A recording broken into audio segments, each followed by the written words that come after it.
우리가 요한복음 15장 말씀을 계속 나누고 있는데요. 하나님 아버지께서는 포도원 농부가 되시고 독생자 예수 그리스도께서는 참 포도나무가 되신다 하였습니다.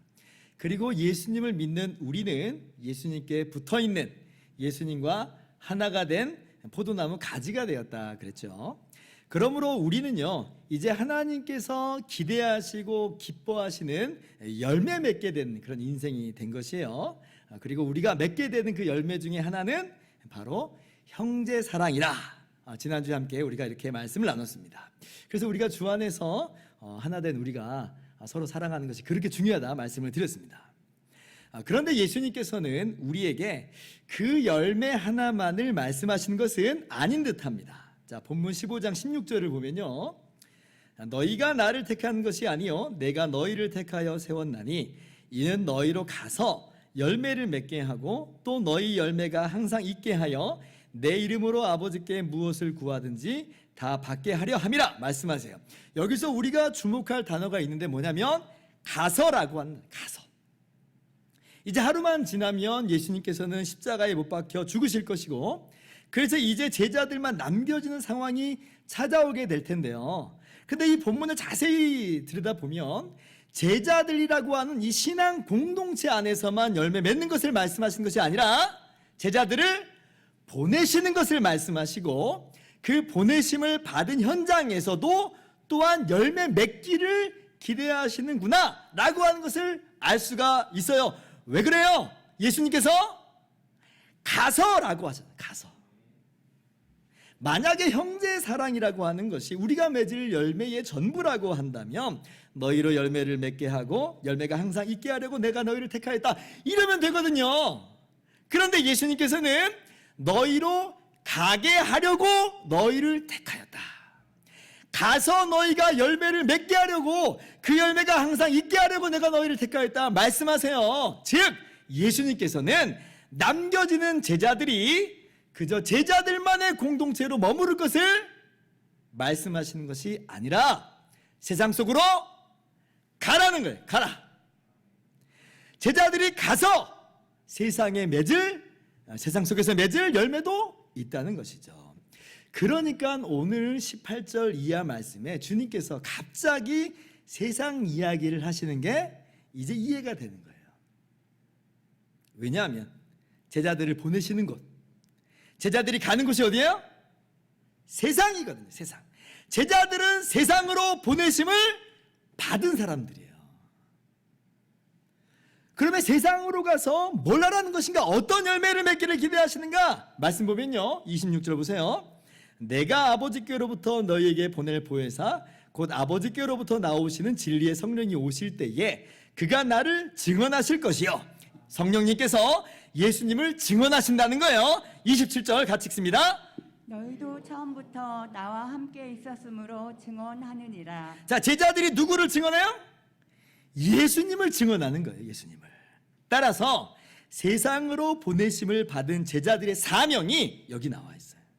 제자들의 맺을 열매가 무엇인가? 그것은요, 예수님을 증언하는 거예요. 그리고 예수님을 증언함으로 말미암아 문 영혼을 구원하는 것, 이것이 바로 제자들이 맺을 열매인 것입니다. 자, 그러면 여러분, 이것이 과연 12제자에게만 해당되는 그런 것일까요? 물론 12제자에게만 고유하게 특별하게 주시는 측면이 있어요. 그들은 예수님을 직접 보았던 사람들이에요. 즉 목격자로서의 그들의 증거, 그들의 증언은 고유한 겁니다. 우리는 이거를 절대로 할 수가 없어요.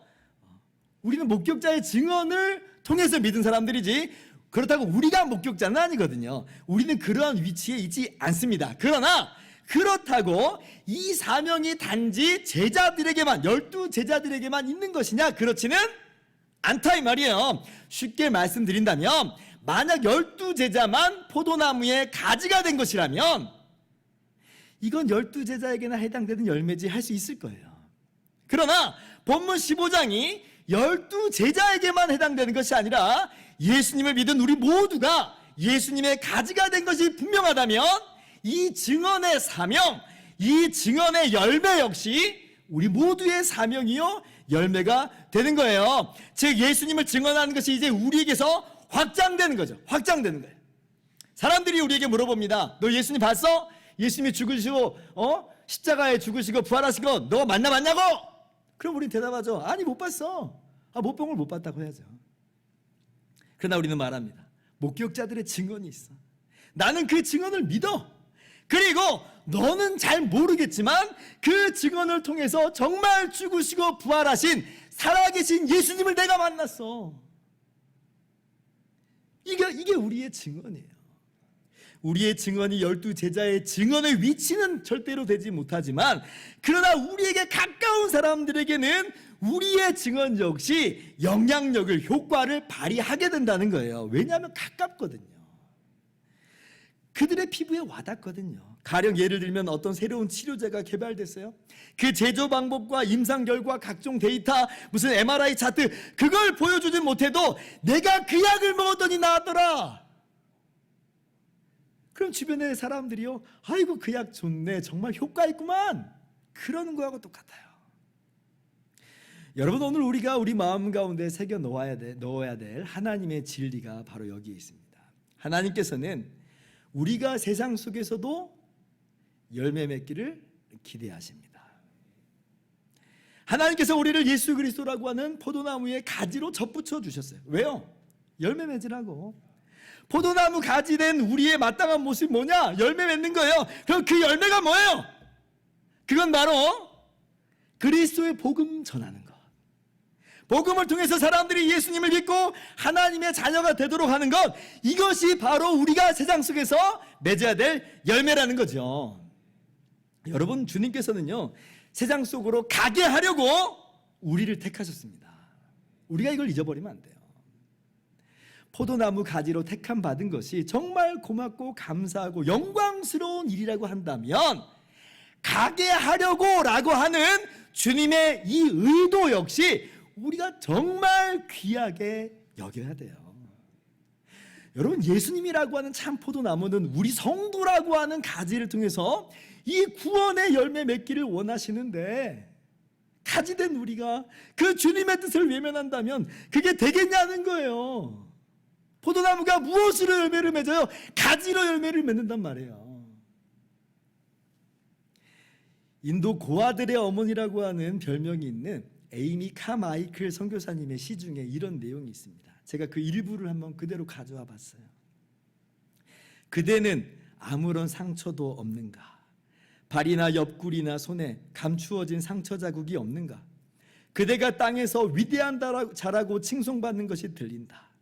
그들이 그대의 밝게 떠오르는 별을 환호하며 맞이하는 것이 들린다. 그대는 진정 아무런 상처 자국도 없는가? 그 마지막 내용이 이래요. 아무런 상처도 아무런 상처 자국도 없단 말인가? 하지만 종은 마땅히 주인과 같아야 하고 창에 찔린 발만이 나를 따를 수 있을진데 그대의 몸은 온전하다. 아무런 상처도 아무런 상처 자국도 없는 자가 나를 얼마나 따를 수 있단 말인가? 에이미 카마이클 선교사님은 젊은 독신 여성으로서 인도에 가서 무려 55년간이나 이 선교 사역에 매진을 했습니다. 특별히 마지막 20년간은요 밤중에 구덩이에 넘어져가지고 발목 관절이 탈골되고 등뼈가 부러지는 고통을 겪어가지고 그 합병증으로 어쩔 수 없이 불구가 돼서 남은 여생을 대부분 휠체어를 타고 다니면서 방에 거의 갇혀 지내다시피 해야만 했어요. 그러나 돌아오지 않아요. 멈추지 않고요 계속해서 복음 증거 사업, 저술 사업과 격려 편지 보내기에 힘썼고요. 지금 이 시도 그 과정 가운데 저술된 거예요. 그대는 아무런 상처도 없는가? 그러면 에이미 카마이클 선교사님은 아무런 고통도 느끼지 못하는 철의 여인이었는가? 아니요. 그녀의 기도문 중에 이런 내용도 있습니다. 모든 고통을 겪으신 주님, 저에게 허락하신 고통이 괴롭습니다. 그러나 고통 속에서 왜라고 묻기보다는 무슨 목적으로를 묻는 믿음을 허락하소서. 고통이 사라지기 전에 노래하는 것을 가르치소서. 고통이 있다는 거예요. 괴롭다는 거예요. 여러분, 고통이 없다든지 못 느낀다든지 절대로 그렇지 않아요. 느껴집니다. 처절하기까지도 해요. 그러나 열매를 맺어야 한다는 그 마음이 훨씬 큰 거예요. 그대는 아무런 상처도 없는가? 산고의 고통이 힘들다고 우리가 열매 맺는 수고의 노력을 외면하고 살아가는 것은 아닌지, 우리의 인생에 그런 열매들은 불필요하고 거추장스럽고 그 열매들이 나에게 매달리는 바람에 내 허리가 부러지겠노라고 그래서 무시하고 살아가는 것은 아닌지 우리가 스스로 돌아볼 필요가 있어요. 바라기는 복음 증거의 사명을 기억하고 전도의 열매 맺기를 다짐하고 힘쓰는 저와 여러분 모두가 되기를 주님의 이름으로 축원합니다. 축원합니다. 그렇다면 이와 같이 우리가 전도의 열매를 맺어 나갈 때에 더불어서 어떠한 일이 있게 될까요? 예수님께서는 앞으로 어떤 일들이 일어나게 될 것인지를 제자들에게 미리 말씀하여 주시면서 그 마음을 단단히 붙잡아 주시는데요. 과연 무슨 일이 있게 되는 것일까요? 첫째로, 복음 전하는 일에는요, 미움과 박해가 당연히 있을 거라고 말씀하십니다. 19절 말씀 우리 같이 한번 읽어볼까요? 시작. 너희가 세상에 속하였으면 세상이 자기의 것을 사랑할 것이나 너희는 세상에 속한 자가 아니요 도리어 내가 너희를 세상에서 택하였기 때문에 세상이 너희를 미워하느니라. 너희를 세상에서 택하였기 때문에 너희를 미워하느니라. 예수님께서 우리로 하여금 가서 열매를 맺게 하려고 우리를 택하셨다 그랬어요.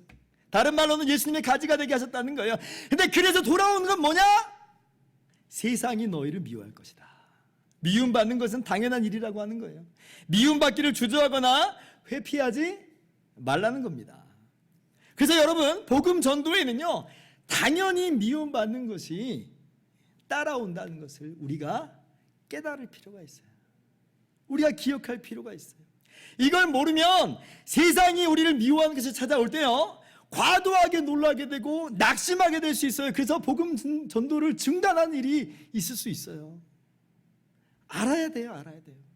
혹은 세상에 미움받는 것이 우리가 뭔가 잘못하는 것인 줄 알고 미움받지 않으려고 우리가 전해받은 복음을요, 희석시켜버리는 정말 치명적인 잘못을 저지를 수도 있어요.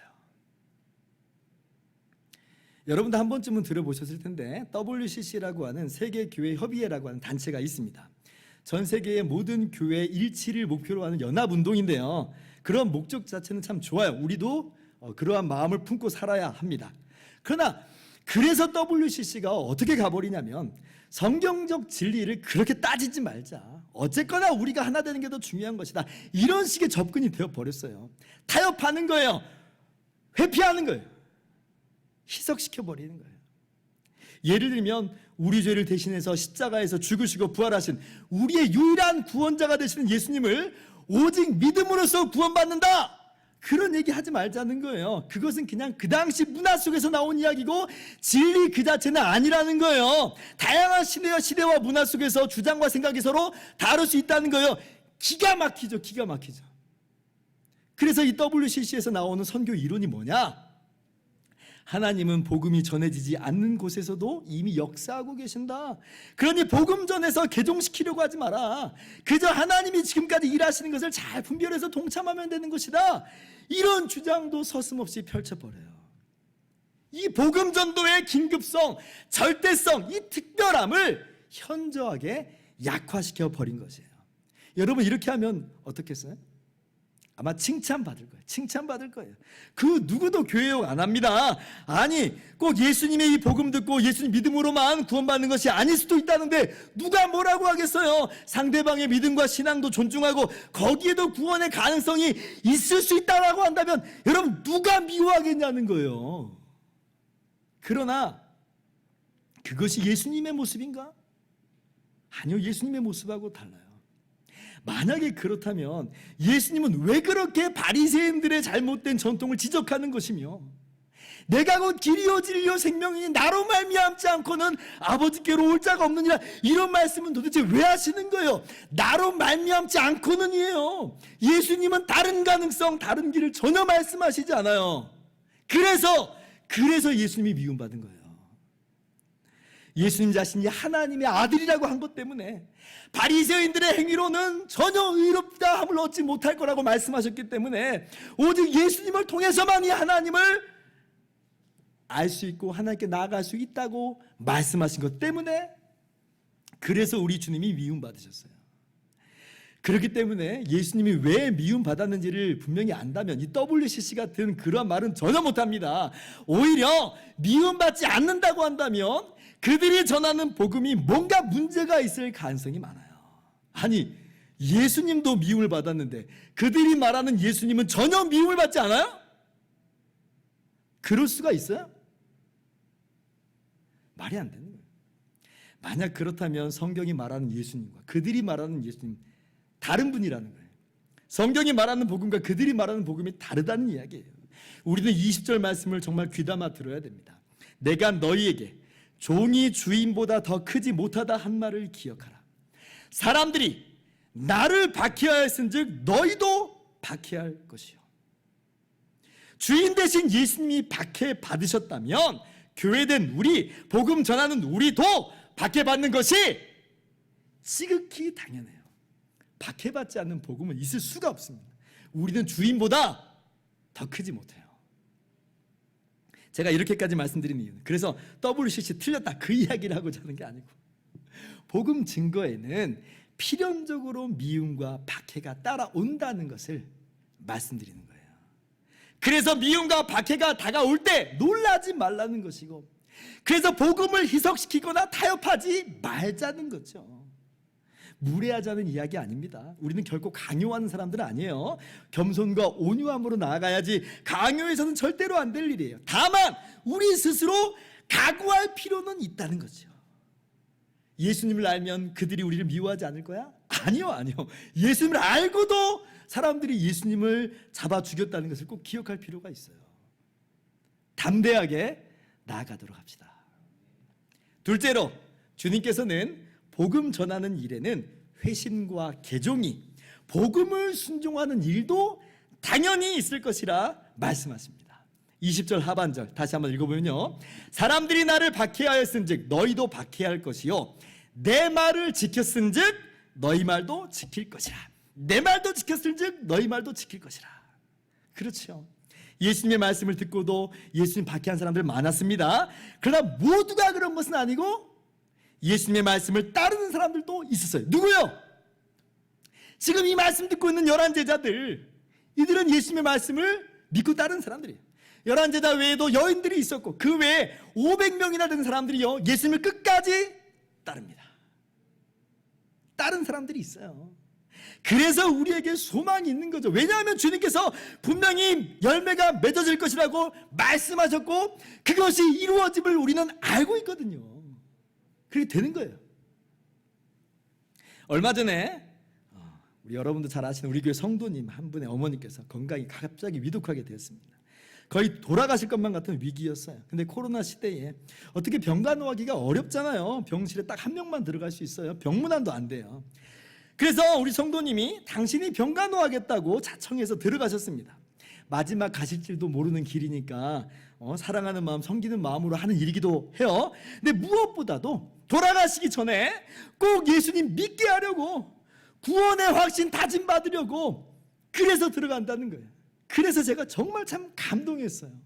정말 잘하신다고 말씀을 드렸어요. 그래서 성도님이요, 병실에서 숙식하면서 밤낮으로 간호하면서 어머니에게 복음을 전해요. 기도해줘요. 말씀을 자꾸 들려주는 거예요. 어떻게 됐을까요? 예, 어머니께서 건강이 다시 회복되셨어요. 그리고 따님이 곁에서 계속 복음을 전하니까요, 그 마음이 녹아지는 거예요. 녹아지는 거예요. 그래서 제가 전화하면서 기도할 때는요, 아멘도 따라 하시면서 기도도 하세요. 주님께서 약속하신 대로 열매가 맺어지는 거예요. 여러분, 오늘날 전도하기가 어렵다고 열매가 잘 맺어지지 않는다고 하는 시대지만 그렇지 않아요. 여러분, 무슬림 이 사회 속에 복음 전하는 게 얼마나 어려워요. 그러나 1960년부터 2000년까지 40년 동안 1000만 명의 무슬림이 돌아왔어요. 더 놀라운 건 2000년부터 2013년까지 13년 동안 800만 명의 무슬림이 돌아왔습니다. 40년 동안 1000만 명인데 13년 동안에는 800만 명이 돌아와요. 열매가 맺어지지 않는다? 아니요. 주님은 그렇게 말씀하시지 않았어요. 너희 말을 따른 사람들도 있을 것이다 말씀하셨어요. 그렇게 이루어졌어요. 여러분, 이것을 오해하시면 안 돼요. 우리가 잘해서 그렇게 된 것이다, 열매 맺는 것이다, 그렇지 않아요. 우리가 잘못해서 미움과 박해받는 것 아닌 것처럼 우리가 잘해서 열매 맺는 것도 사실은 아니란 말이에요. 이건 오직 복음의 역사고 성령께서 일하시는 거예요. 우리는 다만 전할 따름이지 영광 받으실 분은 오직 하나님이시죠. 사도 바울은 이것을 우리에게 분명하게 일러줍니다.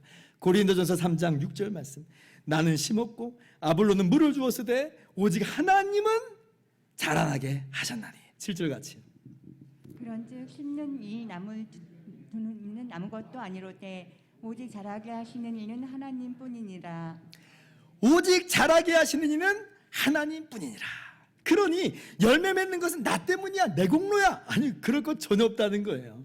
복음의 역사고 복음을 통해서 일하시는 성령의 역사고 그러므로 하나님만 영광 받으시는 것이 마땅해요. 그런데 또 감사한 건 뭐냐면 하나님이 다 하신 일인데 하나님의 일꾼들에게 잊지 않고 상을 주신다는 거예요. 8절 말씀. 심는 이나 물 주는 이는 한 가지이나 각각 자기가 일한 대로 자기의 상을 받으리라.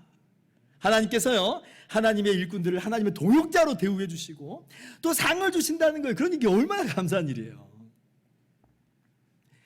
그래서 또 한편 당장 열매가 없는 것처럼 보여도 낙심까지 할 일은 아니라는 거예요. 왜냐하면 자라게 하시는 분이 하나님이니까.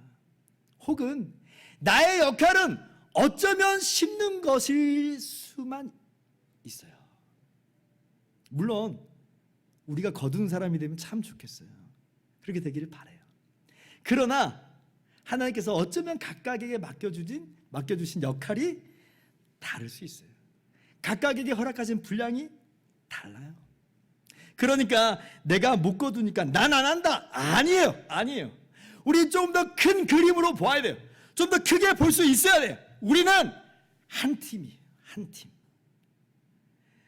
지상에 하나님께서 세우신 우리 모든 주님의 교회는 원팀이에요. 원팀. 하나님의 나라를 확장하는 원팀이다. 어떤 이는 심고 있고 어떤 이는 물 주고 있고 어떤 이는 거두고 있어요. 얼마 전에 동기 목사님의 SNS에 올라온 글 내용 중에 이런 것이 있었습니다. 2차 세계대전 중에 독일군이 영국에 상륙할 가능성이 커지면서 영국인들이 이제 불안에 빠지게 되고 시리에 이제 빠지게 됐어요. 그래서 당시 영국 수상인 윈스턴 처칠이 이 시리에 빠진 영국인들에게 연설을 합니다. 라디오로. 그때에 누구의 시를 인용하냐면 아서 휴 클러프의 시를 인용하는데요. 제목이 부질없는 싸움이라 말하지 말라예요. 제가 그 시의 일부를 한번 가져와 봤습니다. 말하지 말라 부질없는 싸움이라고, 애쓰고 다침이 헛일이라고, 적은 끄덕없이 무너지지 않으며 세상은 하구한 날 그대로라고. 만일 희망이 속임수라면 두려움도 거짓일 것이다. 어쩌면 적이 연기에 가려진 채 전우들은 지금도 적을 추격하고 있으며 너만 말고는 승리하고 있으리라. 너만 말고는 승리하고 있으리라. 여러분, 이게 너만 말고 승리하고 있으리라고 하는 게 에이 못난 놈, 너는 패배자야, 이런 게 아니에요. 이게 아니에요. 이 전쟁은 개인의 전쟁이 아니라 우리의 전쟁이잖아요. 나는 비록 고전하고 있으나 전우들은 승리하고 있는 것이니 이것은 우리의 승리라는 거예요. 그래서 이 목사님이 이 구절이 참 위로가 되고 격려가 되더라는 거예요. 지금 자신의 사역 전선에서는 참 고전을 면치 못하고 있으나 전우들은 승리하고 있으리라. 하나님의 나라는 확장되고 있으리라. 저도 그 글을 읽는데요, 저에게도 참 위로가 되더라고요. 여러분, 우리 모두에게도 마찬가지입니다. 아까 그 성도님 같이 당장 열매를 맺기도 거두기도 하지만 어쩌면 다른 분들은 가정에서, 직장에서, 이웃과 친구들 가운데 여전히 고전하고 있을지도 몰라요. 마음처럼 잘 안 돼요. 그들이 내 마음대로 움직여주질 않을 때가 많아요. 그러나 기억하세요. 부질없는 싸움은 아니에요. 부질없는 싸움은 아니에요. 우리 모두는 합력하여서 함께 하나가 되어 하나님의 일을 해나가는 사람들이고 하나님의 말씀은 반드시 이루어져요. 내 말을 지켰은즉 너희 말도 지킬 것이라. 분명히 우리 사역 가운데 어떤 이들은 주님께로 돌아오고야 맙니다. 그러니 우리는요, 오늘 우리에게 맡겨진 분량을 그저 수고를 할 따름이에요.